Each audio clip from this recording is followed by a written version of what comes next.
نحمده ونصلي ونسلم على رسوله الكريم أما بعد أعوذ بالله من الشيطان الرجيم بسم الله الرحمن الرحيم وتأكلون التراث أكلا لما وتحبون المال حبا جما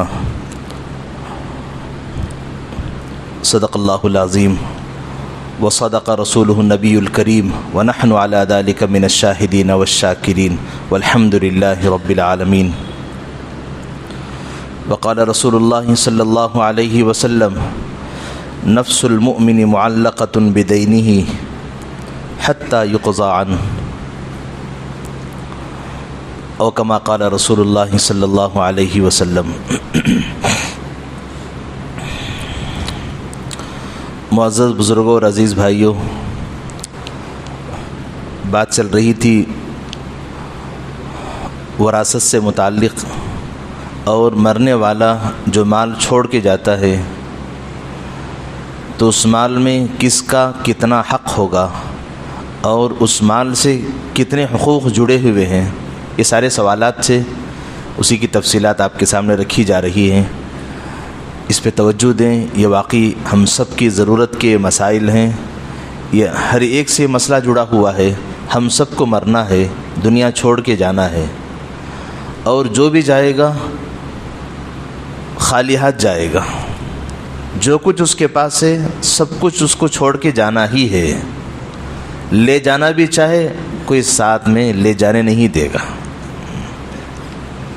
اگر سونے چاندی کا دانت بھی اس کا ہے، اگر ان کا بس چلے تو اس کو بھی کھینچ لیں گے. کان میں ناک میں جو بالیاں سونے کی، جو کچھ بھی زیور گلے میں یا جسم پر کہیں بھی ہو، گھر کی عورتیں اس کو زبردستی سے ہی نکال لیتی. اگر جسم پھول جائے اور انگلیاں پھک جائیں، جب بھی انگوٹھی اس کی زبردستی کھینچ لی جاتی ہے. جسم پہ کوئی چیز نہیں رکھی جاتی. جیسے وہ ماں کے پیٹ سے آیا تھا ویسی اس کو یہاں سے ننگا بھیجا جائے گا. جسم پر کسی قسم کی کوئی زائد چیز رکھی نہیں جائے گی. اگر وصیت بھی کر دے نہیں میرے ساتھ سب کچھ دے دیا جائے، لوگ کہیں گے نہیں تمہارے کسی کام کا نہیں ہے، اس کو رہنے دو، یہ ہمارے کام کا ہے. لہذا کچھ نہ کچھ چھوڑنا ضروری ہے. آخری درجے میں کم سے کم جو کپڑے ہم نے پہنے ہیں اس کو تو چھوڑنا ہی ہے. یا جس برتن میں ہم نے کھانا کھایا ہے وہ برتن تو چھوٹے گا، یا جس بستر پہ ہم نے سویا ہے وہ بستر تو چھوٹے گا. اس میں بھی تو وراثت چلے گی. تکیہ کس کے حصے میں جائے گا، بیڈ شیٹ کس کے حصے میں جائے گی، نہالی یا بنتا کس کے حصے میں جائے گا، یہ بھی وراثت بٹے گی. اگر میرا ایک گلاس، ایک برتن، 2 اسپون بھی اگر میرے پاس رکھے ہوئے ہوں، کہا کہ اسپون کسی کو جائے گا، گلاس بھی تقسیم ہوگا، پلیٹ بھی تقسیم ہوگی، دسترخوان بھی بٹے گا. وراثت میں سب کچھ بٹ جائے گا، کچھ نہیں رہے گا. لہذا یہ مسائل کا جاننا بہت ضروری ہے. ورنہ حدیث شریف وہ یاد رکھیے، اللہ کے نبی صلی اللہ علیہ وسلم نے فرمایا، حضرت ابو ہریرہ رضی اللہ عنہ فرماتے ہیں، ایک بندہ وہ ہوگا جس نے ساری زندگی نیک اعمال کیے ہوں گے، تقریباً 60-70 سال کی زندگی نیکیوں میں گزاری ہوگی. یہ 60-70 سال کوئی اس کی عمر نہیں ہے، یہ زیادتی کو بتانے کے لیے حدیث میں الفاظ استعمال ہوتے ہیں. ایک لمبا زمانہ، ایک لمبی مدت اس نے نیک اعمال کیے ہوں گے، لیکن وراثت صحیح نہ بانٹنے کے نتیجے میں وہ اللہ کے ہاں گنہگار شمار ہوگا. ایک بندہ وہ ہوگا لمبی زندگی اس نے گناہوں میں گزاری ہوگی، لیکن مرتے مرتے اس نے وراثت کو برابر کے درجے میں تقسیم کیا ہوگا، یا اپنے گھر والوں کو وصیت کی ہوگی فلاں فلاں کو اس انداز پہ تقسیم کر دیا جائے. اگرچہ تو زندگی میں گنہگار تھا، لیکن بعد والوں کے حقوق کو اس نے انصاف سے ادا کیے، جس کی وجہ سے اللہ کے یہاں نیک بندوں میں شمار ہوگا. یہ بڑا نازک مسئلہ ہے. اس لیے علماء اکرام نے اس کو یوں سمجھایا ہے، مرنے والا کوئی مال چھوڑ کے جاتا ہے، اس مال میں 4 قسم کے حقوق ہوتے ہیں. پہلا، مرنے والے کا جو خرچ ہوتا ہے کفن دفن کا، وہ اس کے پیسوں سے لیا جائے. اس کی تفصیل گزشتہ جمعہ آپ کے پاس آ گئی ہے. جو حضرات سنے ہیں ان کو اس کا علم ہونا چاہیے، اس کو یاد بھی رکھنا چاہیے. جن حضرات تک یہ بات نہیں پہنچی، لہذا اس کا انتظام یہ کچھ نوجوان کر رہے ہیں، ریکارڈ کر کے اس کو یوٹیوب میں ڈالتے ہیں. جن کو سننا ہے اس میں بھی سنیے، یا علماء کے بیانات سنیے، آپ کو ان مسائل کا آپ کو علم ہوگا. اس کو دوسرا مسئلہ اس موقع پہ مجھے عرض کرنا ہے، جیسے گزشتہ جمعہ عرض کیا گیا کہ مال میں سے دوسرا حق وہ قرض کا ہوتا ہے. رشتہ داروں کو بانٹا نہیں جائے گا. ابھی پہلے کفن دفن کا انتظام کرو، دفن کر دو، اس میت کو اللہ کے حوالے کر دو. اب وہ گیا اللہ کے پاس. اب جو رہے گا کہا کہ اب کس کا حق اس کے ذمے ہے، کس سے اس نے قرض لیا ہے. اب سب سے پہلے اس کے چھوڑے ہوئے مال میں سے قرض دیا جائے گا. اگر سارا مال قرض ادا کرنے میں چلا جائے کوئی حرج نہیں ہے. کچھ بچ جائے گا تو اس کے بعد دیکھا جائے گا اس نے کس کی وصیت کی ہے. اس نے کچھ لکھا ہوگا، مرتے مرتے کم سے کم آخری عمر میں تو اس کو احساس ہو گیا ہوگا میرے بعد میرے اولاد مجھے کوئی ایصال ثواب کرے گی بھی یا نہیں. چلو کچھ حصہ مسجد کے نام پہ میں اپنی زمین کا دے دوں، یا کچھ پیسہ مسجد کی عمارت میں لگا دوں، یا کسی دینی ادارے میں لگا دوں، یا کسی غریب بچیوں کی شادیوں میں کسی ادارے کے حوالے کر دوں. کچھ نہ کچھ تو اس کے خیال میں آیا ہوگا.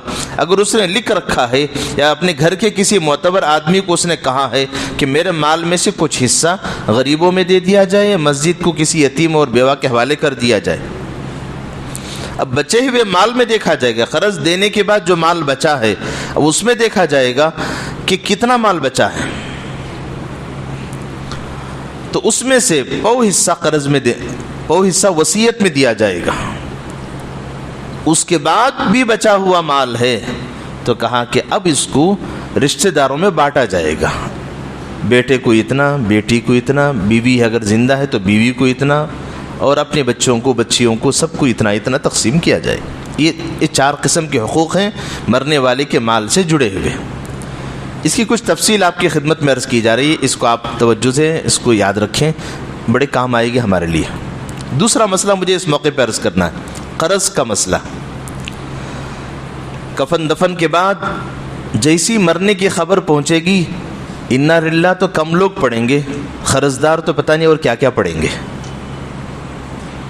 وہ تو سوچیں گے جو بندہ قرض لیا تھا وہی چلا گیا تو ہمارے قرض کا کیا حال ہوگا.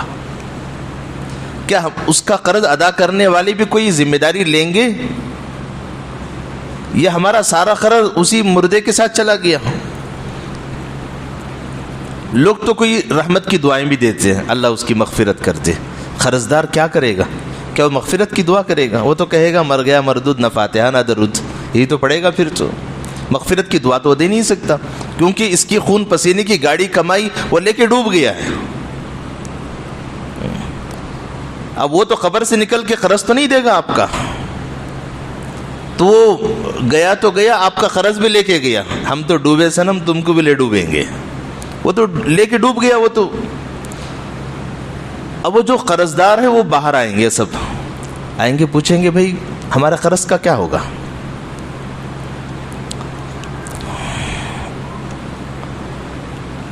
تو قرض کا بڑا نازک مسئلہ ہے، لہذا اس کو اسلام قرض کے تعلق سے کیا کہتا ہے، مجھے اسی بات پہ مجھے اس موقع پہ عرض کرنا ہے. دیکھیے اللہ نے ہمیں جو پاکیزہ دین دیا ہے، اتنا پاکیزہ، اتنا صاف ستھرا دین ہے، ہر معاملے میں اسلام ہماری رہبری کرتا ہے. آج تک اسلام نے، دین نے، قرآن و حدیث نے اور رسول اللہ صلی اللہ علیہ وسلم نے ہم کو دوسروں کے حوالے کبھی نہیں کیا. ہر معاملے میں ہمیں اسلام کی رہبری مل جاتی. قرض کے معاملے میں بھی قرض لینا اور دینا، اور قرض کب لینا کب نہ لینا، یہ ساری باتیں اللہ کے نبی صلی اللہ علیہ وسلم نے بتائی ہیں. اور قرض دینے والوں کو ثواب کیا ملے گا، اور کوئی آدمی قرض لے لے تو اس کے ساتھ اللہ کی مدد کیسے رہے گی، دونوں باتیں حدیث میں ہیں.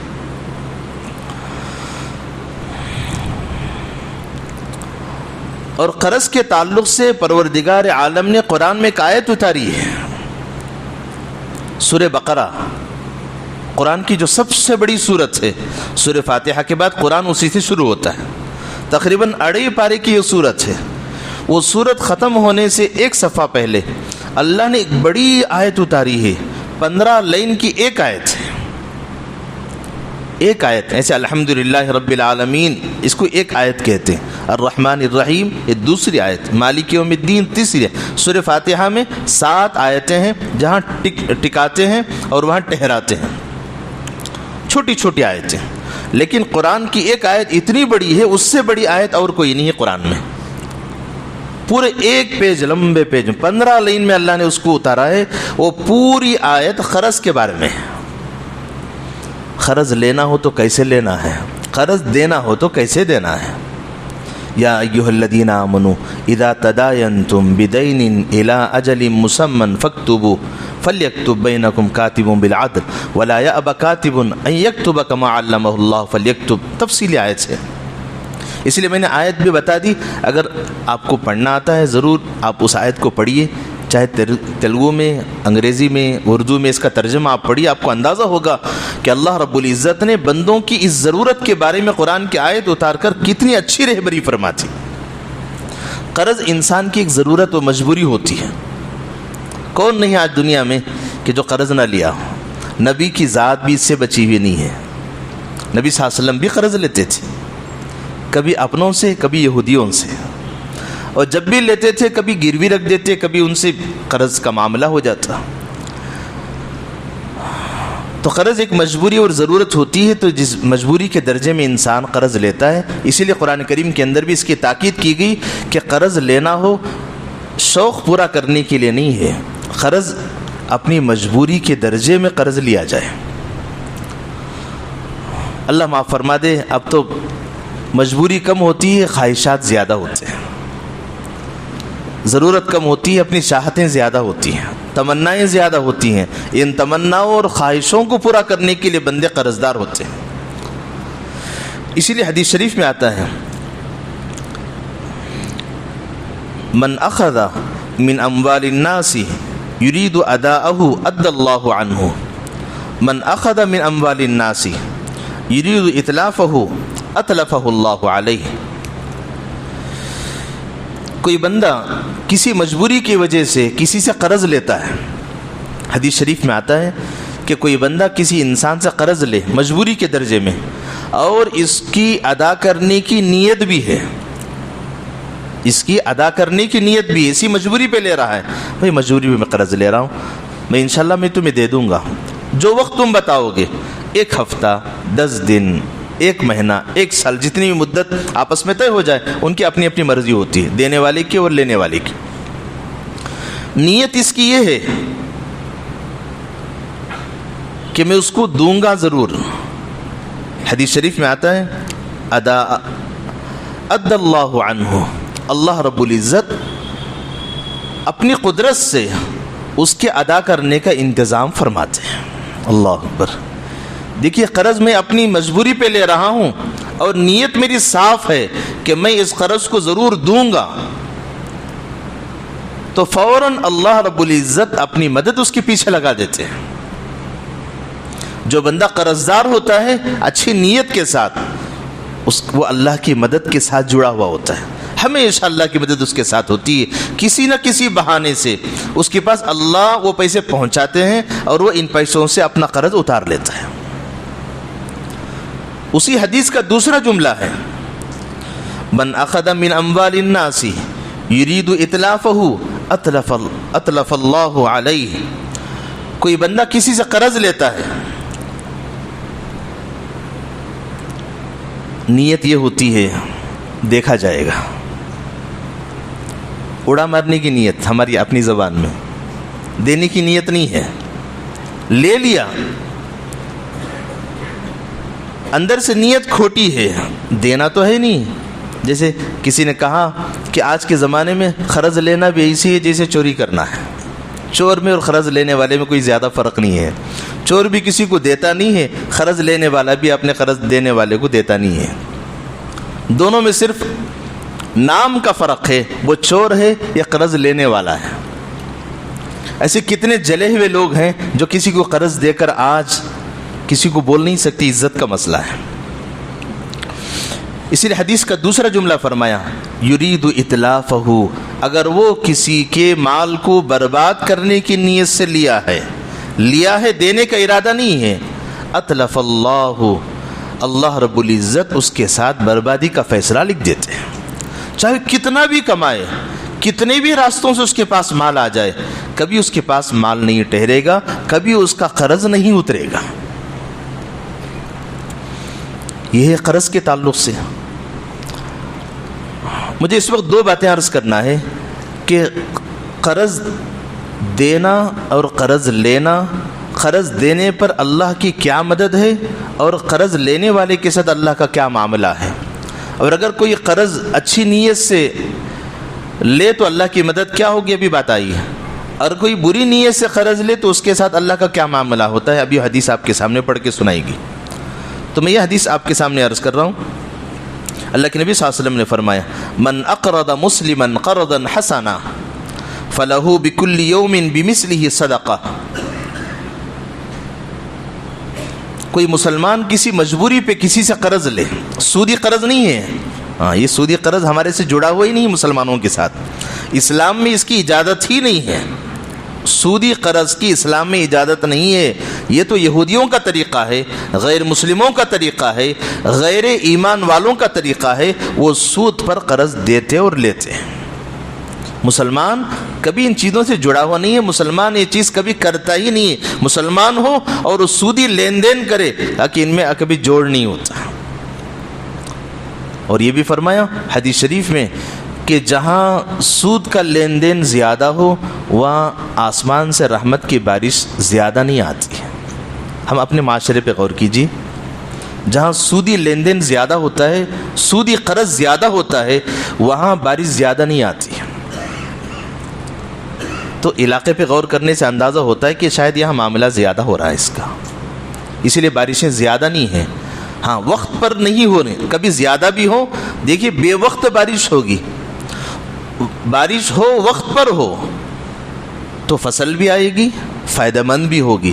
بے وقت زیادہ ہو تو اس سے فصل بھی برباد ہوگی، نفع کے بجائے نقصان زیادہ ہوگا. تو فرمایا کہ من اقرض مسلما قرضا حسنا، کوئی بندہ کسی مسلمان کو قرض حسنہ دے. قرض حسنہ کا مطلب اس بندے کی ضرورت پوری کرنے کے لیے وہ پیسہ دے رہا ہے. لو بھائی ضرورت پوری کر لو، ضرورت پوری ہو جائے، انتظام ہو جائے، پھر میرا پیسہ واپس لوٹا دو. 10,000 میں نے دیے، 10,000 مجھے، 1 روپیہ نہ زائد نہ 1 روپیہ کم، برابری کا معاملہ میرا اور تمہارا.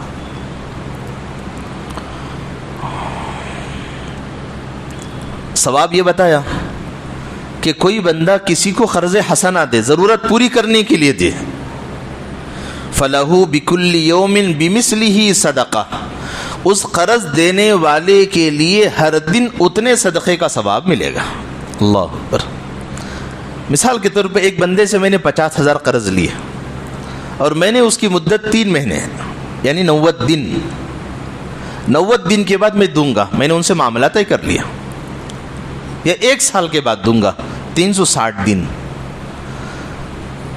جس بندے نے مجھے قرض حسنہ دیا ہے، ضرورت پوری کرنے کے لیے پیسہ دیا ہے، 1 سال کے بعد میں اس بندے کو واپس 50,000 لوٹا دوں گا. جس نے قرض دیا ہے ذرا اندازہ لگائیے اس حدیث کی بنیاد پر کتنا ثواب اس بندے کو مل رہا ہے. ہر دن 50,000 روپے صدقہ کرنے کا ثواب اس بندے کے نام پہ لکھا جا رہا ہے. سبحان اللہ. یہ ہے اسلام میں اہمیت. قرض دو، پیسے جمع کرنا یہ یہودیوں کی نشانی ہے، یہ مسلمانوں کا کام نہیں ہے. ویل لکل ہمزۃ لمزہ الذی جمع مالا وعددہ. مال یہودی جمع کرتے تھے دوسروں کو، جیسے کنجوس مکھی چوس کی جو کہاوت ہے، کنجوس اتنا کہ چائے میں مکھی بھی گر جائے تو اس کو بھی چوسے گا، ایک قطرہ میرے ضائع ہو جائے گا. یہودی پیسہ خرچ نہیں کرتے تھے، دوسروں کو دیتے بھی نہیں تھے، وہ جمع کر کے رکھتے تھے. اسلام نے تاکید یہ کی کہ پیسہ جمع کرنے کی چیز نہیں ہے، اس کو خرچ کرو، یا تو اللہ کے راستے میں دو یا تو قرض دو، نیک بندوں کو دو. اگر کوئی بندہ مسجد بنانے کے لیے کسی سے قرض لے رہا ہے، دو اس کو، وہ مسجد میں استعمال کرے گا، مدرسے میں استعمال کرے گا، مکتب میں، دینی اداروں میں. کوئی اللہ کا بندہ جماعت میں جانے کے لیے قرض حسن آپ سے لے رہا ہے، بھائی مجھے جماعت میں جانا ہے، سہولت نہیں ہے، دے دو کچھ پیسہ، میں واپس آنے کے بعد ادا کر دوں گا. نیک کام کے لیے جا رہا ہے. کوئی بندہ کسی کو کچھ ایصال ثواب کرنا چاہتا ہے، فی الوقت پیسہ اس کا نہیں ہے. کوئی قربانی دینا چاہتا ہے، فی الوقت پیسہ نہیں ہے، کسی سے قرض لے رہا ہے، بھائی میں قربانی کا انتظام کرنا چاہتا ہوں، فی الوقت نہیں ہے، بعد میں آئے گا، اب دے دو. اسلام کہتا ہے پیسہ جمع کرنے کی چیز نہیں ہے، خرچ کرنے کی چیز ہے. خرچ کرنے کے راستے ڈھونڈو. یا تو خود لگا دو یا نہیں تو کسی کو قرض دے کر اپنے نام اعمال میں ثواب لکھوا لو۔ اب اس سے بات سمجھ میں آئی کہ مال کسی پر اعتبار اور بھروسہ ہو تو ضرور اس کو قرض دینا چاہیے، بھروسے پر۔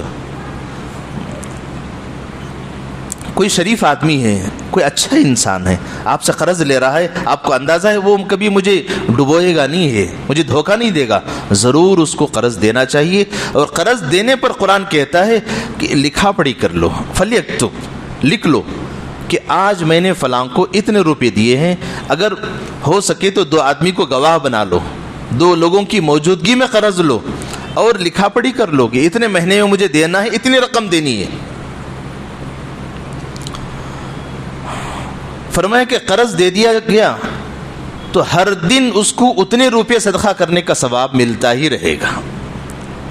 اور حدیث کے اندر دوسرا جملہ ہے نیچے، اس میں یہ کہا، مثال کے طور پہ میں نے 3 مہینے ٹائم لیا تھا، 3 مہینے تک میرے پاس ادا کرنے کا انتظام نہیں ہوا، اب میں جاؤں گا اس بندے سے کہوں گا بھائی کہ تم نے مجھے بھروسہ کر کے، شریف سمجھ کے، ایماندار سمجھ کے قرض دیا تھا، لیکن ادا کرنے کے لیے میرے پاس سہولت ابھی تک جمی نہیں ہے، لہذا میں آپ سے گزارش کرتا ہوں کہ مجھے اور 2 مہینے کا ٹائم دے دیا جائے۔ وہ بھی نیک انسان ہے، وہ کہے گا میں جمع کر کے کیا کروں گا، بجائے میں بینک میں رکھ کے میرے پیسوں کو سود کے پیسوں سے ملوث کرنے کے بدلے، سود کے پیسوں سے گندا کرنے کے بدلے کسی نیک بندے کو قرض ہی تو دیا ہوں۔ ٹھیک ہے بھائی، چلو اور 2 مہینے میں تمہیں ٹائم دے رہا ہوں۔ حدیث شریف میں اللہ کے نبی صلی اللہ علیہ وسلم نے فرمایا فَلَهُ كُلَّ يَوْمٍ بِمِثْلَيْهِ صَدَقَةٌ، اللہ اکبر، فرمایا کہ اس بندے کو ہر دن میں اس کے ڈبل صدقے کا برابر ثواب ملے گا۔ 3 مہینے تک ہر دن 50,000 کے برابر ثواب۔ اب 3 مہینے کے بعد اس نے مدت بڑھا دی، ٹائم بڑھا دیا۔ کتنا ٹائم بڑھا دیا؟ کہا کہ اور 2 مہینے۔ 2 مہینے کا مطلب ہے کہ 60 دن، ہر دن اس نے 50,000 دیے تھے کہ اب اس نے 2 مہینے بڑھا دیے، اب ہر دن اس کو 1,00,000 روپیہ صدقہ دینے کا ثواب اس کو مل رہا ہے۔ لہذا قرض دینا چاہیے، بھروسہ ہو تب تو۔ قرض کی ترغیب اسلام نے دی ہے، رسول اللہ صلی اللہ علیہ وسلم نے بھی دی ہے، اور اس کا مقام یہ بتایا ہے کہ قرض دینے والا ہمیشہ صدقہ دینے والوں میں شامل ہوگا۔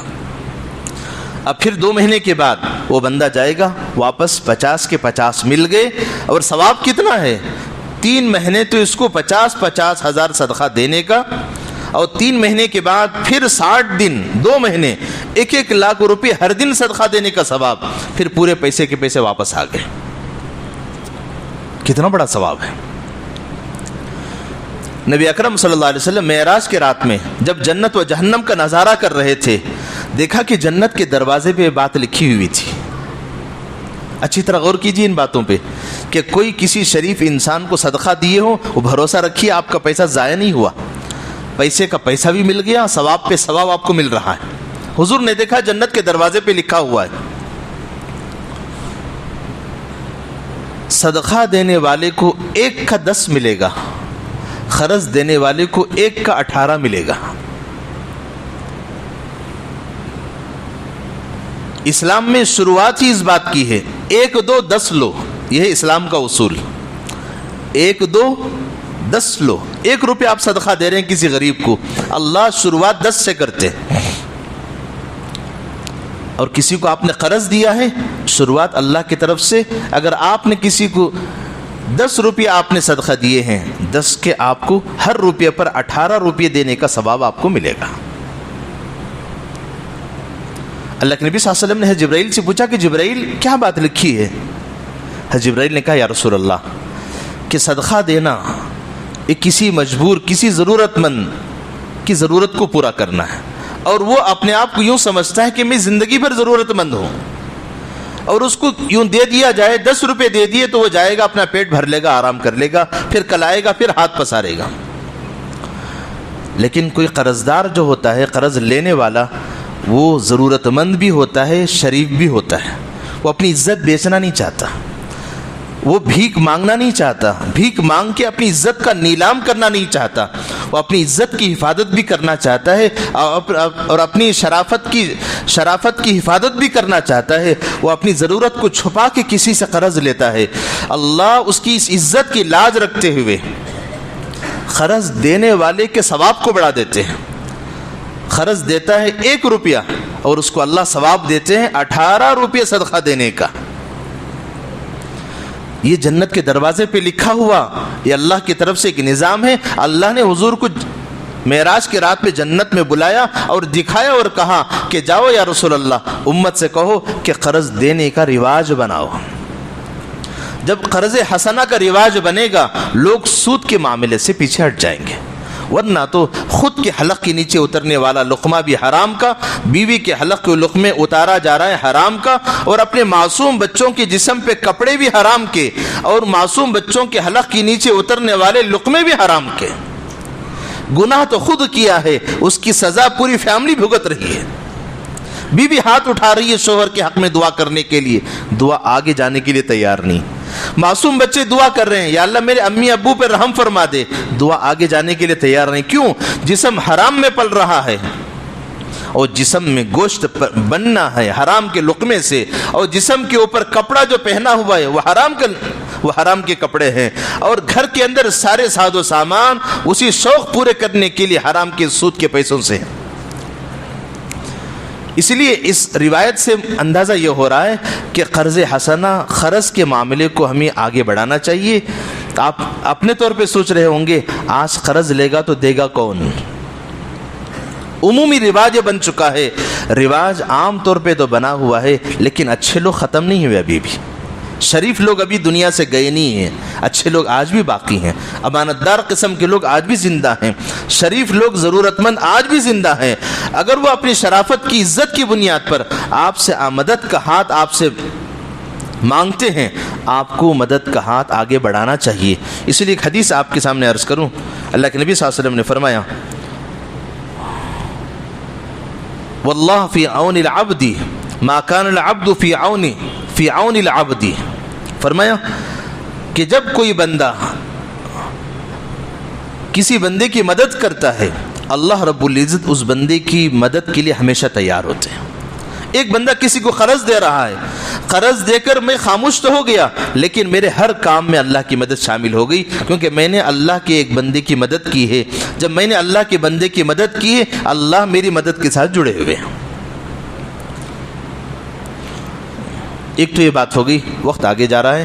ایک بات میں عرض کر دوں، قرض تو میں نے لے لیا ہے، اب قرض ادا کرنے کی میرے پاس طاقت نہیں ہے، تو اس لیے تاکید یہ کی گئی کہ قرض اتنا لو جتنا ادا کرنے کی طاقت تمہارے پاس ہو. اگر یوں سمجھو خدا نہ خاصہ اگر میں مر گیا، میرے پاس میرے ترکے میں میرے چھوڑے ہوئے مال میں میرے پاس ایک گھر ہے، میرے ساز و سامان میرے قیمتی زیورات اتنے ہیں، اگر ان سب کو بیچ کر دے دیا جائے میرا قرض ادا ہوگا، تو اتنی ہمت کر کے اتنا تو قرض ہم لے سکتے ہیں. اور اپنے بال بچوں پہ بوجھ ڈال کے جانا یہ شرافت نہیں ہے، یہ عزت والا عمل نہیں ہے. اسی لیے ایک حدیث اللہ کے نبی صلی اللہ علیہ وسلم نے فرمایا نفس المؤمن معلقۃ بدینہ حتی یقضى عنہ. ایمان والے کی روح اس کے قرض کے ساتھ اٹکی ہوئی ہوتی ہے. کوئی بندہ مر بھی جائے، کوئی بندہ مر جائے قرضدار ہے، اس کی روح اٹکی ہوئی ہوتی ہے. حتی یقضى عنہ، جب تک اس کا قرض نہ دے دیا جائے تب تک اس کی روح جنت میں جا نہیں سکتی. اگر شہید بھی ہو جائے اللہ کے راستے میں جا کر، چاہے کتنا بھی عبادت گزار کیوں نہ ہو، کبھی زندگی میں نماز نہ چھوڑی ہو، کبھی زندگی میں اس نے روزے نہ چھوڑے ہوں، کبھی زندگی میں کبھی جھوٹ نہ بولا ہو، ساری زندگی اچھے کام کرتا رہا لیکن قرضدار تھا، قرض کر کے وہ مر گیا ہے. اب تو اتنا نیک ہے، دنیا والے تو انہوں نے سرٹیفکیٹ دے دی یہ تو جنتی ہے. اللہ کہیں گے تو نے بندوں کا حق مارا ہے، تجھ کو جنت میں نہیں بھیج سکتا. اگر شہید بھی ہو جائے، گردن کٹ گئی، جسم کے پرخ سے اڑ گئے، ٹکڑے ٹکڑے ہو گئے اللہ کے راستے میں، تب بھی وہ جنت میں جا نہیں سکتا. کیوں؟ اس لیے کہ قرض اس نے ادا نہیں کیا. اسی لیے اللہ کے نبی صلی اللہ علیہ وسلم کوئی بھی جنازہ آتا تو پوچھتے، یہ نہیں پوچھتے بھئی اس نے نماز پڑھی ہے یا نمازی تھا، روزے دار تھا، یا اس نے حج کیا نہیں کیا، نماز چھوڑی یا نہیں چھوڑی، اس نے صدقہ دیا، خیرات کیا، یا کبھی اس نے اللہ کے راستے میں جہاد کیا. اللہ کے نبی یہ نہیں پوچھتے تھے. پوچھنا چاہیے تھا نا یہ بھی کہ نمازی تھا، دیندار تھا، روزے دار تھا، یہ بھی تو حضور پوچھ سکتے تھے۔ حضور نے کبھی یہ نہیں پوچھا، سب کی نماز جنازہ پڑھاتے رہے۔ حضور پوچھتے تو یہ پوچھتے کیا اس کا کوئی قرض ہے؟ قرض ہے تو صحابہ سے پوچھتے کوئی ہے ادا کرنے والا؟ صحابہ کہتے حضور ہم ذمہ داری لیتے، ہم ادا کر دیں گے۔ حضور نماز جنازہ پڑھاتے۔ کوئی ذمہ داری نہیں لیتا تو حضور کہتے تمہاری جنازہ تو تمہارے حوالے ہے، میں جنازہ نہیں پڑھ سکتا۔ لہذا ان ساری باتوں سے جو خلاصہ نکلا کہ قرض حسنہ کا رواج عام کرنا چاہیے۔ سامنے والا بھروسہ مند آدمی ہو، وہ بھروسہ دیتا ہو، یا دو لوگ اس کا بھروسہ دیتے ہوں تو قرض حسنہ کو عام کیجیے تاکہ سودی قرض سے ہم بچ سکیں۔ اور سود کے حرام کے لقمہ کے نوالا جب اندر پہنچے گا تو پھر تو ہم گنہگار بنیں گے، بلکہ میری گناہ کی سزا میری پوری فیملی بھگتے گی، بلکہ اگر بوڑھے ماں باپ بھی میرے پاس ہوں وہ بھی تو سزا کے شکار ہو جائیں گے۔ اللہ ہم سب کی حفاظت فرما دے۔